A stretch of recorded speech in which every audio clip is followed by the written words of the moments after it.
안녕하세요. 오늘 저희가 좀 깊게 파볼 자료가 하나 있는데요. 청취자분께서 공유해 주신 건데, 2026년 1월 17일자 퓨처 인사이트 보고서입니다. 근데 이 헤드라인이 정말 도발적이에요. AGI 시대 1티어는 미국과 한국뿐이다. 네, 저도 보고 깜짝 놀랐습니다. 보통 이런 주제면 당연히 미국이랑 중국을 떠올리게 되잖아요. 그렇죠. 미중 패권 다툼이 가장 먼저 생각나죠. 그런데 뭐 유럽도 아니고 한때 그 기술 강국이었던 일본도 아니고 대한민국이 미국이랑 같은 등급 1티어로 묶였습니다. 이게 그냥 희망회로 같은 게 아니라 아주 차가운 논리를 바탕으로 하고 있거든요. 자, 이 부분을 한번 같이 파헤쳐 보시죠. 네, 저도 이 보고서 처음 봤을 때 아니 중국은 어디 갔지? 이 생각부터 들더라고요. 근데 끝까지 읽어보니까 왜 중국을 일단 논외로 뒀는지 알 것 같았습니다. 이 보고서가 시작부터 아주 중요한 전제를 하나 딱 깔고 가는데요. 이걸 이해해야만 이 보고서가 그리는 계급도가 보이기 시작합니다. 바로 AGI는 소프트웨어 혼자서 작동하지 않는다는 사실입니다. 흔히 AI 하면 그냥 알고리즘, 소프트웨어 이걸 떠올리지만 이 보고서는 AGI를 하나의 복잡한 유기체로 봐요. 거의 생명체처럼요. 유기체요? 네, 이 관점을 딱 장착하고 나면 모든 게 좀 다르게 보이기 시작하죠. AGI를 유기체로 본다. 그래서 그랬군요. 보고서에서 미국과 한국의 관계를 딱 한마디로 뇌와 심장의 동맹이라고 표현하더라고요. 정말 강렬한 비유죠. 여기서 뇌는 당연히 미국이겠죠. 뭐 오픈 AI의 GPT-5나 구글의 제미나이 같은 초지능 알고리즘을 직접 만들고 네, 그리고 그 칩 설계는 엔비디아가 하고요. 그렇죠. 그러니까 명실상부한 AGI의 설계자이자 뇌다. 이건 뭐 이견이 없을 겁니다. 맞습니다. 미국의 역할이 뇌라는 건 뭐 다들 동의하는 부분이죠. 이제 여기서부터가 이 보고서가 던지는 진짜 메시지입니다. 바로 한국의 역할. 심장. 네. 보고서는 한국을 AGI의 심장 또는 기억에 비유합니다.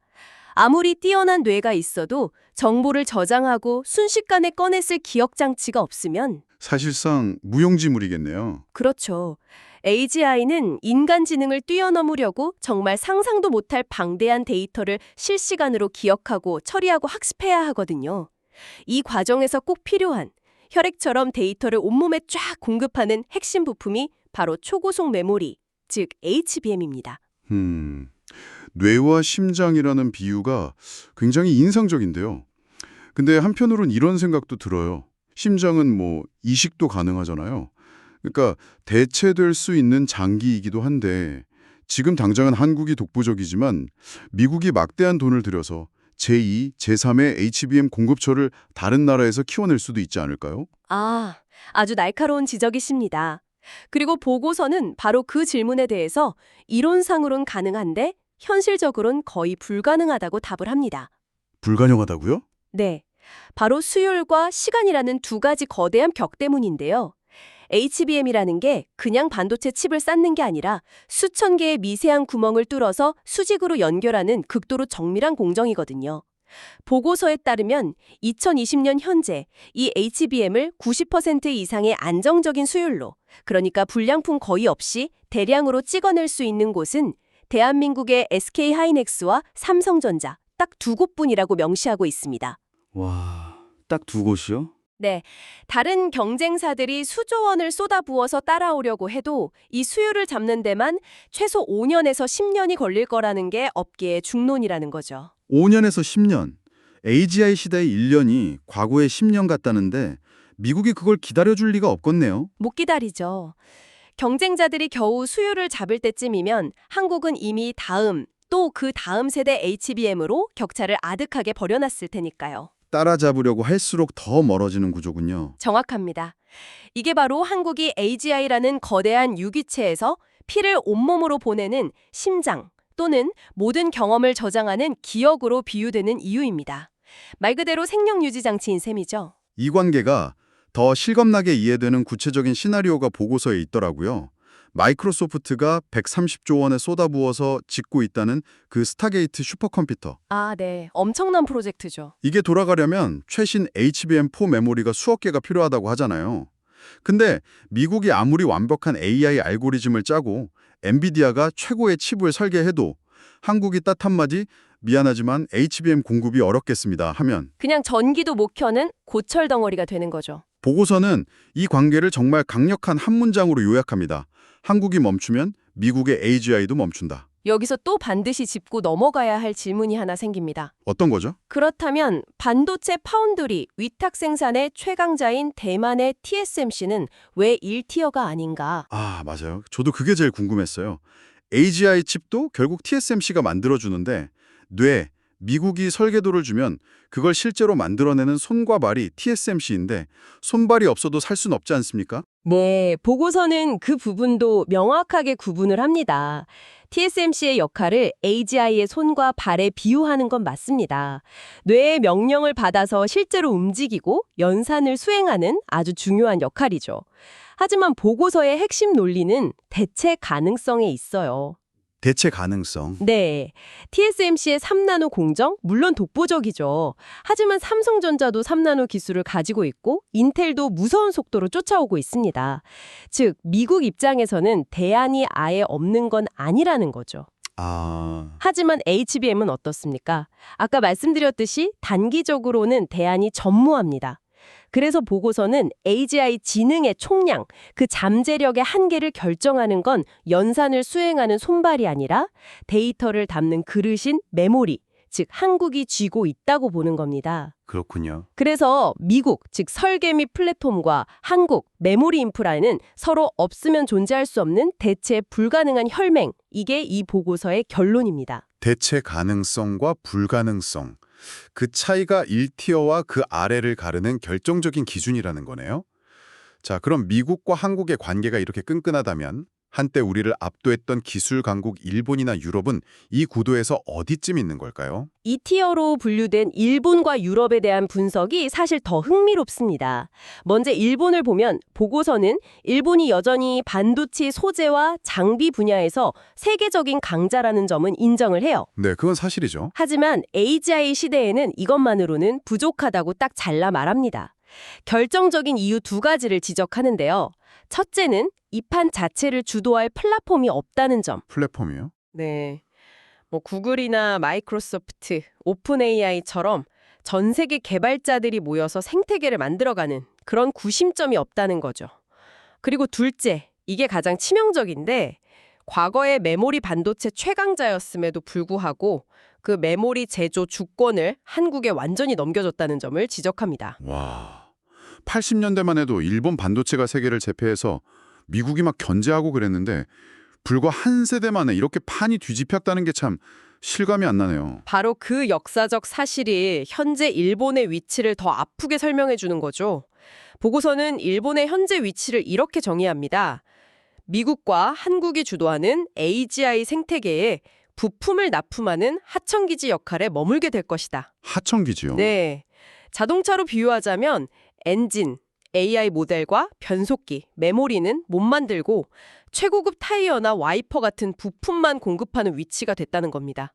이것도 물론 중요하지만 자동차의 성능과 가치를 결정하는 핵심 기술은 아니잖아요. AGI의 심장을 쥐고 흔들 힘이 없다는 뜻이군요. 일본 상황도 그런데 유럽의 상황은 보고서에서 더 심각하게 묘사를 하더라고요. 특히 그 AI법, AI 액트를 예로 들면서 아주 신랄하게 비판하던데요. 보고서가 유럽을 비유한 표현이 정말 재밌습니다. 규칙은 만들지만 정작 게임에는 참가하지 못하는 심판. 아, 심판이요? 네.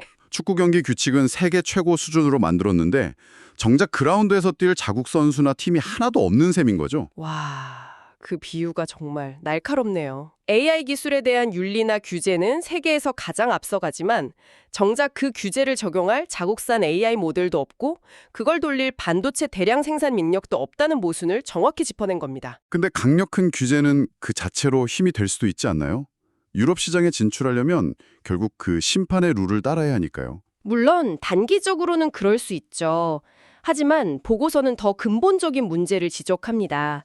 결국 유럽은 미국의 AI 서비스를 비싼 구독료를 내고 쓰는 고급 소비자로 전락할 거라는 게 보고서의 예측이에요. 아, 생산자가 아니라 소비자로. 네, 자체 생산 능력, 즉, 기술 주권 없이는 아무리 강력한 규칙을 만들어도 AGI 시대의 주도권을 잡을 수 없다는 거죠. 규칙을 만드는 심판이 아니라 경기장 입장료를 가장 비싸게 내는 VIP 관중이 될 거라는 아주 비판적인 분석입니다. 1티어와 2티어의 운명이 이렇게 갈리는군요. 그런데 보고서는 여기서 멈추지 않더라고요. 1, 2티어를 제외한 나머지 국가들, 뭐 동남아, 남미, 아프리카 같은 이 국가들의 미래에 대해서는 정말 가혹하다 싶을 정도로 충격적인 키워드를 씁니다. 바로 디지털 식민지, 디지털 컬로니즈가 될 가능성이 매우 높다는 겁니다. 네, 그 식민지라는 단어가 주는 무게감이 상당하죠. 보고서가 말하는 디지털 식민지가 구체적으로 어떻게 적동하는지 그 방식을 좀 살펴볼 필요가 있는데요. 크게 두 가지 핵심 구조를 제시합니다. 첫 번째는 AI 세 납부입니다. AI세? 세금이요? 네, 이들 국가는 자체적인 AI 주권이나 데이터 주권이 거의 없겠죠. 그러면 자국의 역사나 문화를 배우고 업무를 처리하고 일상적인 질문에 답을 얻기 위해 결국 미국 기업이 만든 AI 플랫폼을 쓸 수밖에 없게 됩니다. 그리고 그 대가로 매달 꼬박꼬박 구독료를 내야 하는 거죠. 와, 이거 마치 과거 제국주의 시대에 식민지가 본국에 세금을 바쳤던 거랑 비슷한 구조네요. 맞습니다. 형태만 물리적인 세금에서 디지털 구독료로 바꿨을 뿐이죠. 이게 벌써 현실화되고 있는 것 같기도 해요. 많은 기업들이 이미 미국의 클라우드 서비스나 소프트웨어 구독료로 막대한 돈을 내고 있으니까요. 정확합니다. 국가의 부가 눈에 보이지 않는 디지털 파이프라인을 통해 1티어 국가로 계속 유출되는 구조가 만들어진다는 뜻입니다. 그리고 두 번째 구조는 더 씁쓸합니다. 바로 하청 노동기지로 전락한다는 건데요. 하청 노동기지? AGI가 고도화될수록 AGI가 직접 처리하기엔 전력 소모가 좀 아까운 단순 작업들 또는 인간이 해야 하지만 부가가치가 낮은 일들만 이 지역에 남게 될 거라는 예측입니다. 예를 들면 어떤 것들이 있을까요?